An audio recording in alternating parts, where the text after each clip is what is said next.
In the past 48 hours, there have been strange developments on the Charlie Kirk assassination case, and I think strange is an understatement. I'm going to do 3 videos today. The first one is going to be, well, about this. Charlie Kirk's chief of staff, Mike McCoy, who is calm and collected with his phone against his ear. The second, Charlie Kirk was killed. I'm going to address it in this video that you're watching. In a separate video, I'm going to address the dudes at TPUSA explaining McCoy's reaction, because I guess it required an explanation.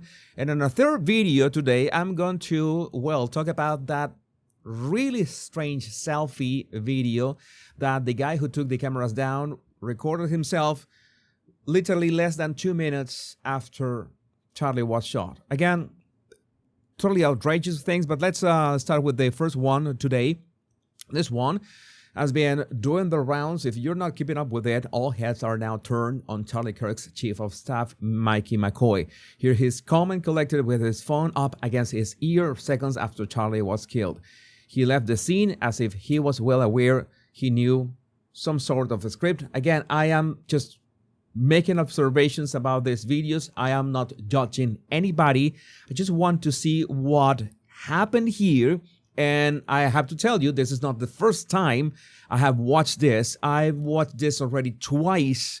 So yes, I am very well aware of what's going to happen. And no, this doesn't look right in many ways. And I before we get started with this part of the clip, which is McCoy's father, pastor, saying that his son, in the midst of it all, he was covered in blood, which was not true. But I'm not going to play this right now. I'm going to jump right into the video of Mike McCoy. He's right here on this white long-sleeved sweater and a backpack, a black backpack. You see that he's got his mobile phone in his hands. This is going to be important when you watch my video on the 3 guys from TPUSA trying to explain his behavior, what he was doing. Right now, he's like texting, like so many people were at the moment. He was basically texting. We don't know who he was texting. We're gonna play this in slow motion.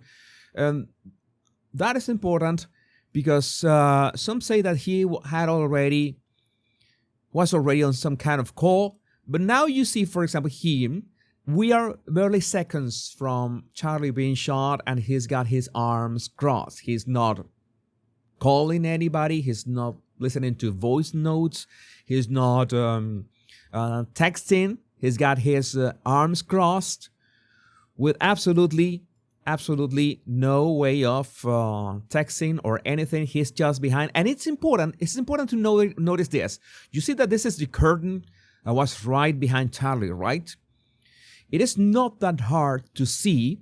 There was this, of course, the cameraman. This is obvious, right? The cameraman has to be a bit in front of that curtain so he could take a good angle of those who were asking the questions, right? So you see that McCoy was a bit to the back. It was like side by side with that curtain. I want to make sure that he is, I got his last name right, McCoy. He was side by side with the curtain. That is critical for this analysis because I think we are just 2 seconds away from Charlie being shot. Again, we see no movement in his hands or arms or anything, so he's still got his arms crossed. And then we see, that his left hand moves to his head. All right? Okay, this video is spliced in some way. You see that there's some kind of, you see this black square means that Charlie has not been shot. And when the square turns red, I made sure to cover Charlie completely, then you know that is the instant that Charlie gets shot. So we get a nice reference. So you still see McCoy here with his arms crossed, all right? And he's going to, all right, this is the instant. The square turns red, that is the instant Charlie gets shot. And what happens? Let's count the frames. 1, 2, 3, 4, 5, 6, 7, 8, 9, 10, 11, 12. That is less than 1 second later. Less than 1 second later. That is like half a second later. We could say that is under 1 second. Under 1 second. There's no flinching. There's no moving. There's less than 1 second. That is very important for my analysis. He brings his left hand to his head. All right. And he turns around. Notice, he turns around away from Charlie immediately. All right. And begins to walk casually behind the curtain. This is just, we are just 2 seconds in after Charlie Kirk was shot. You see, people are starting to scramble and run to where Charlie was. Charlie was already on the floor, right? And this guy, I'm gonna. This is something that I found so strange. And I'm going to describe an analysis of this behavior because so many people are saying, "Oh yeah, he was in shock. He had instructions, something like that." No, man, this is not. I'm gonna play this. I just play this. There's no gore or blood in this, but then you're going to see him appearing. You see him appearing on the other side. All right, the same guy. Long sleeve sweater, all right, is right there. I'm gonna play this. You see the silhouette here.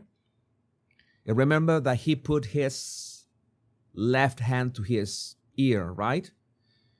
And that is important because the guys at TPUSA are going to claim that he was covering his ears. I mean, why would he cover his ears? I mean, I just see his left arm raised in here.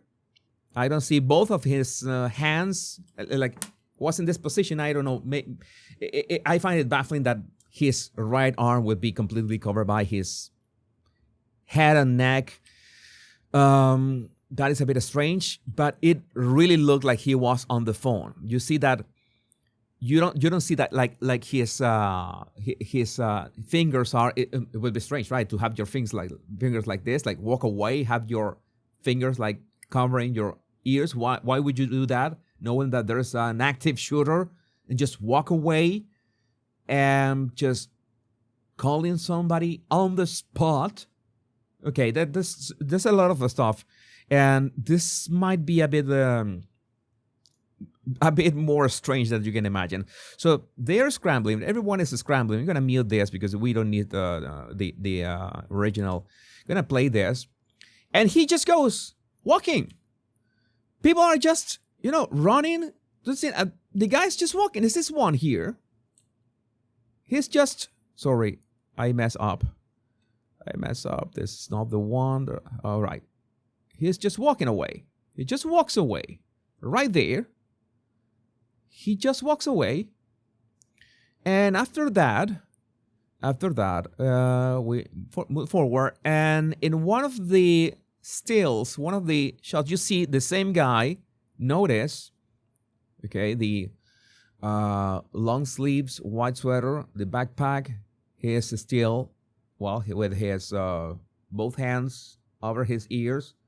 Maybe there was a lot of noise, as they say, but he was just walking away. Okay, I'm going to fast forward. Yeah, he has literally turned his back on Charlie. I'm going to play this clip from his father, McCoy's father, who claims that. Let's see what his father says about this. I want to listen to this before I give you my insights about his behavior, which I simply don't understand. Okay, this is muted, sorry. Justin's the CFO, Chief Financial Officer, and Mikey's the Chief of Staff. And I'm watching. The minute Charlie was shot, he called me, says, Dad, Charlie's been shot in the neck. Please call every pastor and pray. I said, okay, son. He has his wits about him. He's just directing. He had blood all over him. You still there, phone? No, he had no blood over him because, man, he literally was a bit to the side and a bit behind the curtain. I could say that he was side by side. Let's be fair. And from my point of view and from my knowledge of perspective, he looks like he was side by side with the curtain. Now, again, I'm going to make another video. So make sure to like and subscribe of this guy's explaining this. That's gonna be a long video because this video, the clip, lasts 9 minutes and we have to talk about the 9 minutes. And I'm gonna talk about this guy as well who recorded that selfie less than 2 minutes after Charlie Kirk was shot, and he was the one who took down those cameras. I made a video about that. But I'm going to say something about this guy, McCoy. Some people are saying, and this is the apparent explanation, that he had instructions. He had instructions of calling Erica if this happened. All right, I'm going to go back here to this moment when he disappears. He literally disappears seconds after the instant Charlie was shot. Remember, black square means Charlie has not been shot, has his arms crossed, and then the instant he's shot, he brings the phone to his head. The instant. I'm gonna tell you one thing.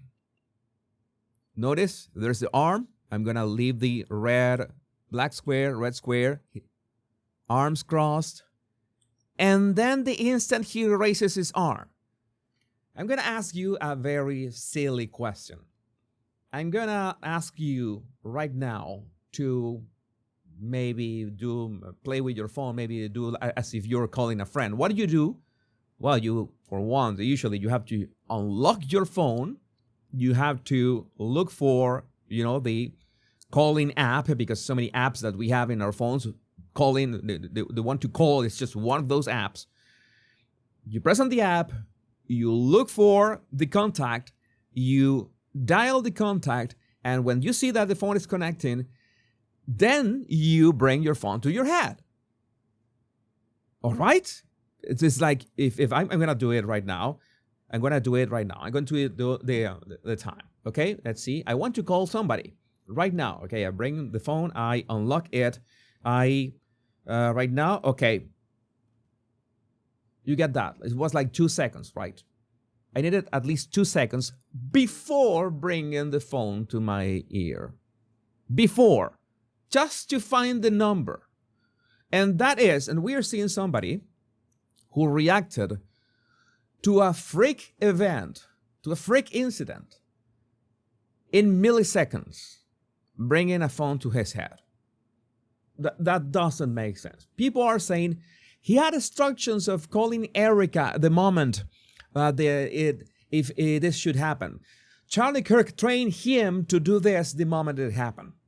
I'm gonna say this right now. I'm in my next video. I'm gonna say it as well, but I want you to think about this.